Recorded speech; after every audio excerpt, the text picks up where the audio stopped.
Olá pessoal, tudo bem? Essa é a segunda e a última parte falando sobre a carta de Pero Vaz de Caminha. Apenas uns resumos dos fatos.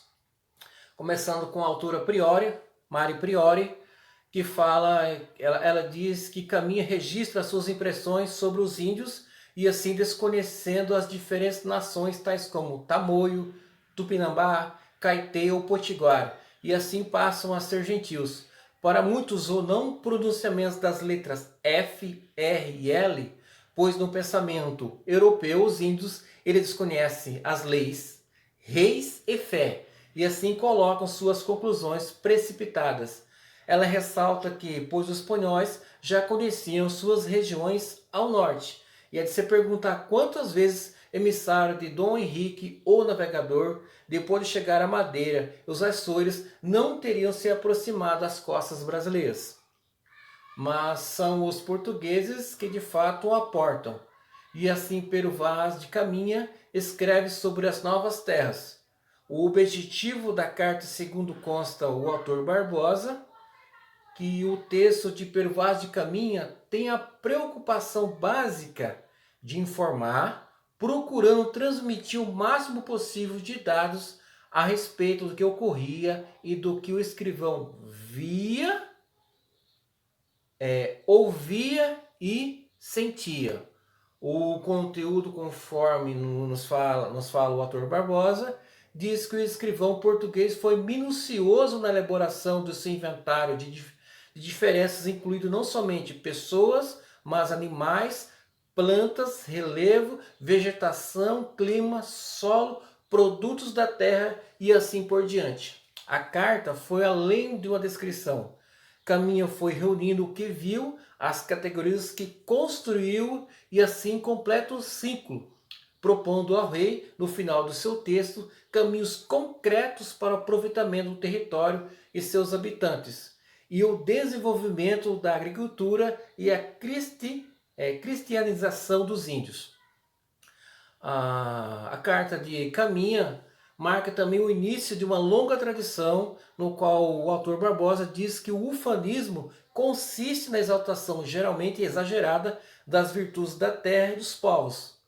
Pode-se também, entre aspas, pode-se afirmar que o ufanismo é uma atitude, uma posição tomada por determinados grupos que enaltecem o potencial brasileiro, suas belezas naturais, riquezas e potenciais.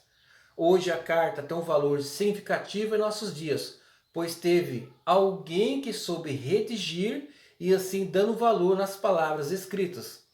Vamos trazer um pouco do perfil da vida de Caminha. Pero Vaz de Caminha, ele foi um escritor português que foi designado a acompanhar a esquadra de Pedro Álvares Cabral na função de escrivão e letrado, e foi cavaleiro das casas dos reis de Dom Afonso V, de Dom João II e de Manuel I.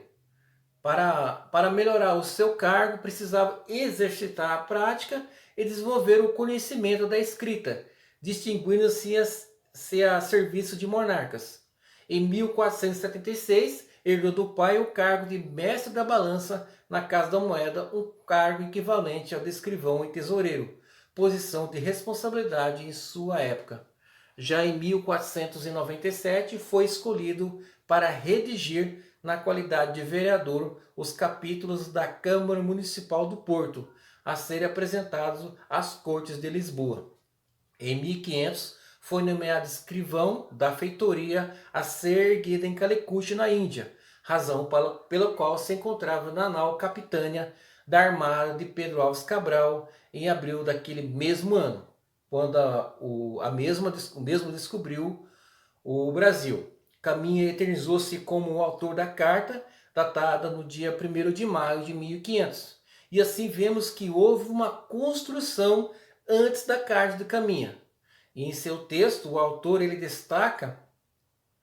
Costa destaca que Caminha foi que a carta de Caminha foi um importante documento para a história do Brasil. Foi nela que o escrivão Pero Vaz de Caminha ele reportou para o rei Dom Manuel I suas impressões na ocasião de sua chegada ao Brasil recém-descoberto em Porto Seguro, na Bahia no dia 1º de maio de 1500. Pero Vaz de Caminha viajou junto à frota de Pedro Álvares Cabral como seu escrivão e enviou a carta de Portugal através de Gaspar Lemos, um dos mais exímios navegadores daquele tempo e comandante do navio que guardava os mantimentos da frota. É importante também destacar que o autor Costa nos fala que a carta permaneceu por muito tempo, quase 300 anos, desconhecida, até que o historiador José de Seabra da Silva descobriu no ano de 1773 no Arquivo Nacional da Torre do Tombo, em Lisboa. No Brasil, ela só é publicada no ano de 1817 pelo historiador Manuel Ares de Casal em seu livro Coreografia.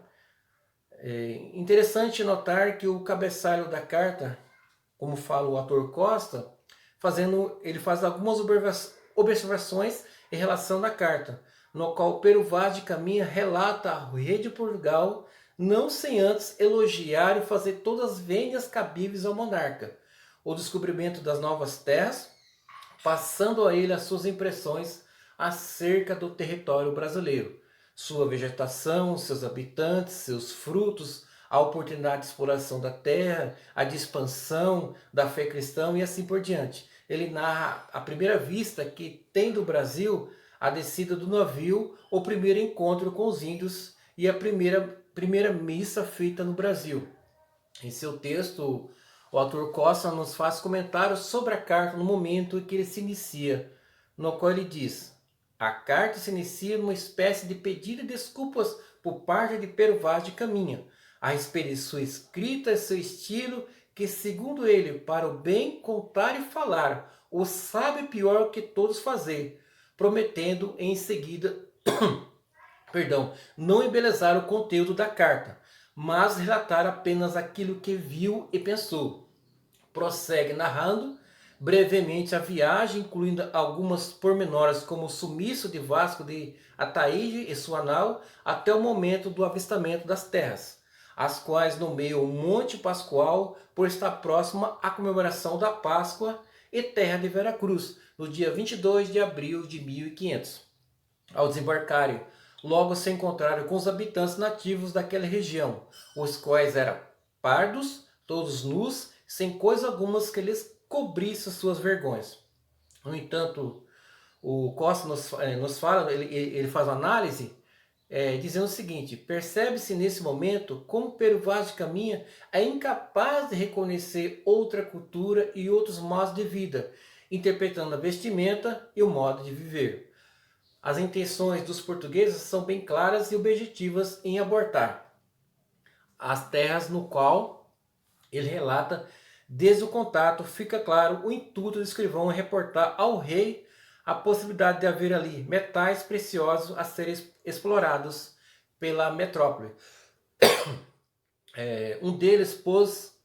Um dos índios pôs o olho no colar do capitão e começou a acenar com a mão para a terra, depois para o colar, como que nos dizendo que ali havia ouro. Vê como a ingenuidade dos indígenas, de fácil manipulação. Viu um deles umas contas de rosário brancas e acelerou-lhe que dessem. Fogou muito com elas e lançou-lhe aos pescoços, depois as tirou e as enrolou no braço e acenava para a terra, e de novo para as contas e para o colar do capitão, como dizendo, dariam ouro por aquilo. Este trecho antecipa uma prática que seria comum durante a exploração do Brasil, o escambo, ou seja, o oferecimento de bugigangas aos índios em troca de trabalho. O autor Costa, ele ressalta que não foi respeitada a sua ingenuidade dos índios em relação a certas coisas, mas com o intuito de explorar. E assim a carta de Caminha uma fonte de estudos sobre o achamento das novas terras. E assim vou ficando por aqui, a segunda e a última parte sobre a carta de Pero Vaz de Caminha. Bom, pessoal, embaixo tem alguns livros aqui, quem quiser se aprofundar mais sobre o descobrimento do Brasil, ou seja, sobre a carta de Pero Vaz de Caminha. Até mais, pessoal, tudo de bom.